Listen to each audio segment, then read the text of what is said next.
and welcome to Lady Boss HR. Thank you so much for tuning in today. If you've not tuned in before, my name is Victoria Brown. I own several businesses, two of which are in HR. So some weeks I will talk about how you can manage your people. I'm not going to do that this week. I'm going to talk to you just more around setting goals and how I do that. You can subscribe to the channel, that'd be fantastic. Also, I do have other ways that I do share content, ideas, answer any questions. They're on screen now. It'd be great if you can connect to me at other points as well.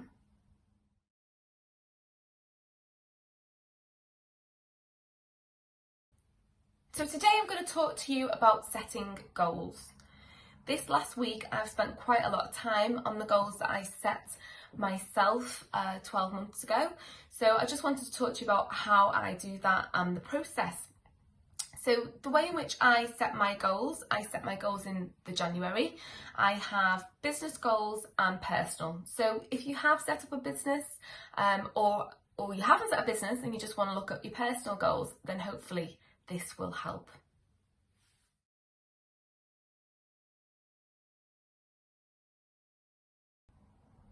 So as I mentioned, I've got two sets of goals. I have my personal goals and I have my business goals that are set in January each year.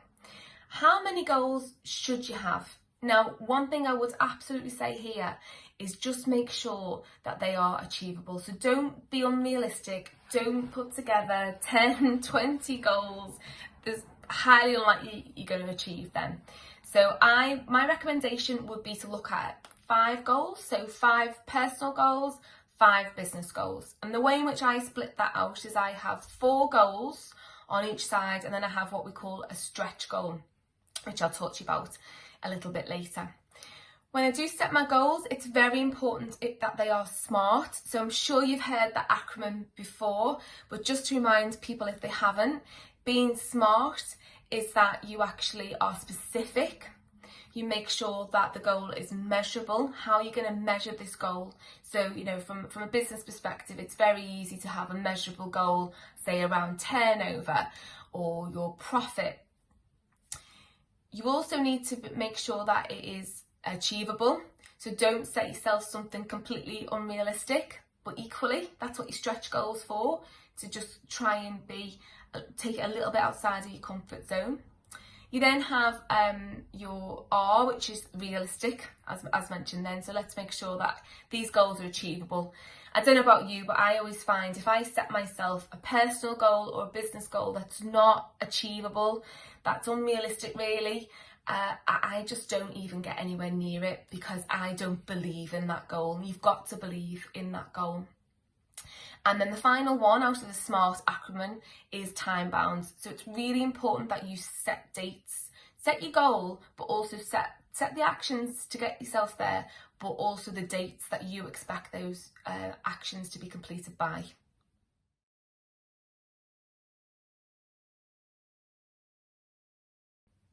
So how do I put it together? Well, I literally do have one page.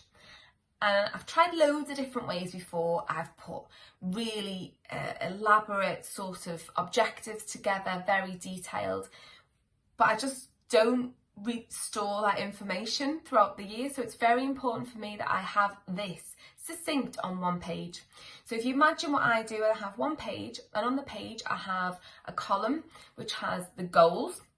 So I put my 5 goals in there, 4 that I'm going to absolutely achieve and 1 that's going to really push me, which I call my stretch.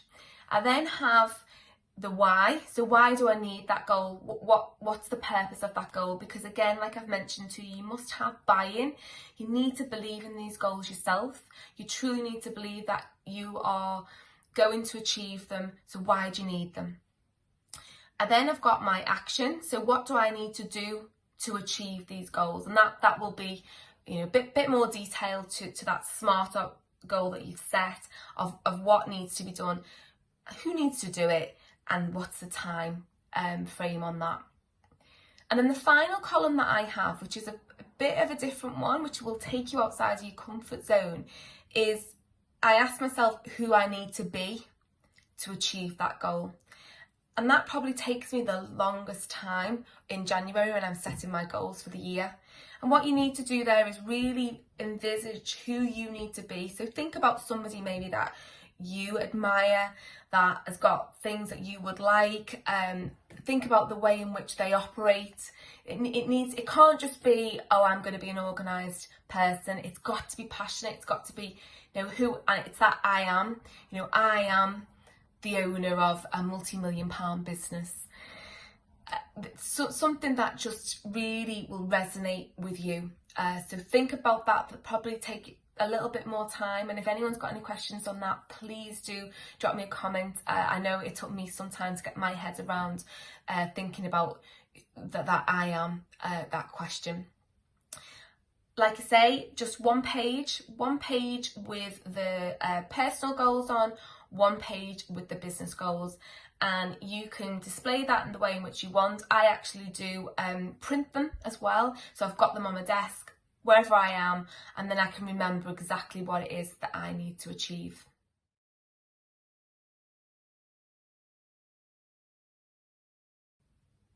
The final point from me on your goals is to make sure that you track.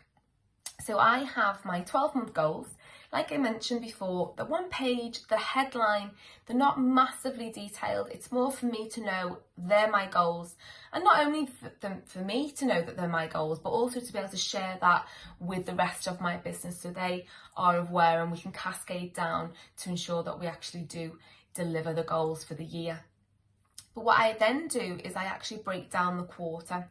So I do put detail behind my goals. So every 90 days, so sort of beginning of the year, I will have January to March broken down. It may be that I'm just looking at a few objectives during that period of time. However you want to do it, it depends on how detailed your objectives are.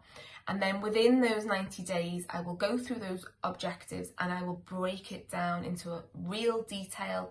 This is exactly what I need to do. I break it down into the months and what I intend to achieve during that period of time. And then it's about what I talk about a lot. You'll have heard me, if you do follow me, me saying about looking in the mirror. It's about that accountability then. I think when you actually do put something in writing, it makes a big difference. I'm a big believer, if I put it in writing, it's gonna happen. So if I put those goals, I've put those goals in, they're locked in, I'm gonna achieve those goals. And then if I break down how I'm gonna do that in the 90 days, then it's just about that reference, always looking back, always checking that document. And just one final point to note is that things will change, things will evolve. Gosh, we all know that after the last 18 months, how we've had to change, we've had to adapt to the way in which the world is right now, and that's okay. You will probably find that your goals in January are going to look different to your goals in September. You can adjust, you can tweak accordingly, you can add, you can take away, but just hold yourself accountable. So I hope you found that session useful, just a short insight into how I set my goals. If you haven't done it already, I would really urge you to put some goals down on paper. If you do struggle at all, more than happy, drop me a message. Happy to give you some guidance if I can. I know I've sat there and looked vacant in front of a piece of paper before, so you won't be on your own in that regard. But it is amazing, and you don't have to wait till January to start now. Thanks again so much for joining me. I'd love you to subscribe. I do put videos together every Friday, and as mentioned before, there are other ways that you can connect with me online. See you next week.